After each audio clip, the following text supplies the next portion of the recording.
Hey everybody, Real Estate Ninja here. I hope you are doing great. We're going to talk about Governor DeSantis destroying squatters' rights right now because it is a big topic. And it's not big because it's in the news cycle this week. Well, it is in the news cycle this week, but it's actually happening because it's a very big problem. And all these states around the country have had these rights set up for people that just want to claim your property is theirs. And it's in the mainstream media. So it sounds like Governor DeSantis says, you know what? I'm going to hit this, just charge forward with this, and we're going to destroy the ability of people to just take over other properties because it's sitting vacant. And it's an important deal. And I wish other governors would jump on this bandwagon. You know, Gavin Newsom's not going to do crap because he loves it when people steal because he's a thief himself. But here we go. It's out of Fox 13. Governor DeSantis signs bill that cracks down on squatters in Florida. The squatter scam ends today, he says. It says, Governor DeSantis says squatting is a scam that violates private property rights and signed a bill intended to help protect owners in Orlando on Wednesday. According to a video Florida's governor posted on X, squatters commandeering homes have become an issue nationwide. However, he says the state will be putting an end to this scam. We are in the state of Florida, ending this squatter scam once and for all. And momentarily, I'll be signing HB 621, which will give the homeowner the ability to quickly and legally remove a squatter from a property, and which will increase criminal penalties for squatting, shared DeSantis during Wednesday's press conference at the Orange County State Attorney's Office. You know, it's interesting. This comes on the heels of news where a woman trying to kick squatters out of her home was arrested. You have no rights in certain states. California, you saw, and it's funny because I was talking to a subscriber the other day that has real estate holdings, and he said, you know, what do you think about Airbnbs? I'm like, I'm gonna be honest with you. I'd be scared to death to have an Airbnb right now unless it's heavily surveilled outside. This is why. Think about this.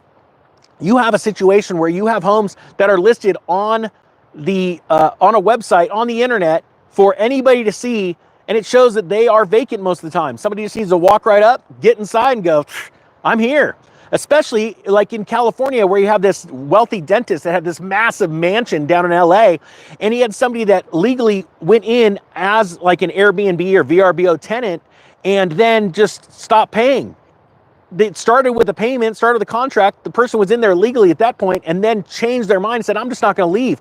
And it took the guy years to get this person out, and so much cost, so much money. This is a travesty, but it's really happening. And now with social media and these people on social media, migrants or people that are, let's say, here legally, but if they're spreading rumors that it's insane, saying, hey, these are all the rights that you have to just take someone's home. And these are people that live here, you know, either legally or not legally. They're not from this country, and they think that we are, and that's why I use the picture of graffiti from a mansion in Los Angeles where it says, F the rich people. This is their attitude. They want, ultimately, between socialism moving into communism, that's what they want. They want the wealth of the rich being handed down to them. The people that aren't working hard, that just want free handouts.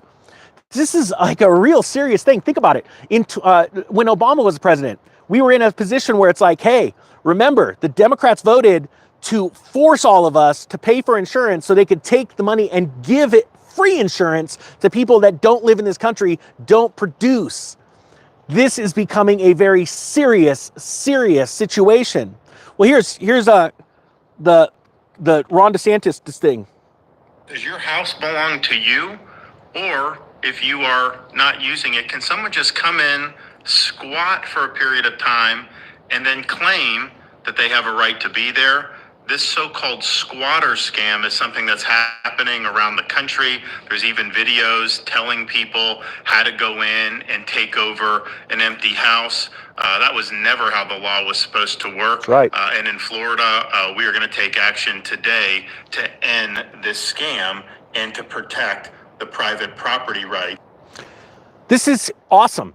I wish I had a governor like Governor DeSantis, you know, here in Nevada or California. I wish we had more men that stood up and said, nah, this ain't cool. It says here, homeowners can file a complaint and request that the sheriff's officer remove an unauthorized person from residential properties. Sheriffs from across the state will be able to provide the adequate resources and support for victims of these crimes and homeowners to preserve their property. You know, isn't that cool? A governor that says, hey, sheriff, we're going to give you all the tools necessary to go do your job, and you're not going to have to be in fear of what I'm going to do as a governor. That's what's happening in the state of California. You know, we have some great sheriffs around having to stand up like straight up heroes against a tyrannical governor. And then think about what that does too. When you have a governor that's backing up your sheriffs, all the police chiefs and the police officers, the law enforcement officers, they can do their job, and then they look like who they are is heroes, but not in New York, not in California. It says, according to the bill summary, the property owner must pay the sheriff the civil eviction fee plus an hourly rate if a deputy must stand by and keep the peace while the unauthorized person is removed. There's nothing wrong with that. There's a cost for doing all of this stuff. And when you own property and you're making profits from property as a landlord, there's nothing wrong with that. I completely back that. Anyone who was wrongfully removed from a home has cause for action against the owner for 3 times the fair market rent, damages and costs, and attorney fees. So that's great too. Why? Because that means that renters or landlords can't lie. And this has happened before and said, well, that's a squatter, get rid of them, because they want to sell the property or rent it for a higher amount. That's bad too. So this bill is encompassing a lot of different scenarios, and it's a really smart bill. He says that, this is a direct quote, we don't want the law to have the thumb on the scale in favor of people that are violating the law. We want the law to have the thumb on the scale that's in favor of law-abiding property owners, said DeSantis. And that is the key right there. Remember, laws are only set up for law-abiding citizens. And the sad thing is that other states have taken severe advantage of that. But DeSantis is different. I love it. I love that. I want to move to Florida myself, quite frankly. I want to live on the beach and I want to go fishing every day. Oh wait, no, because some days I'm going to be scuba diving. Someday. All right, I hope you guys got something out of this. Thank you so much, Governor DeSantis. I hope some other governors take heed and see why you're so darn popular and go, well, maybe I should be standing up for good people and not standing up for criminals. Well, let's see what happens. With that being said, the Real Estate Ninja is out.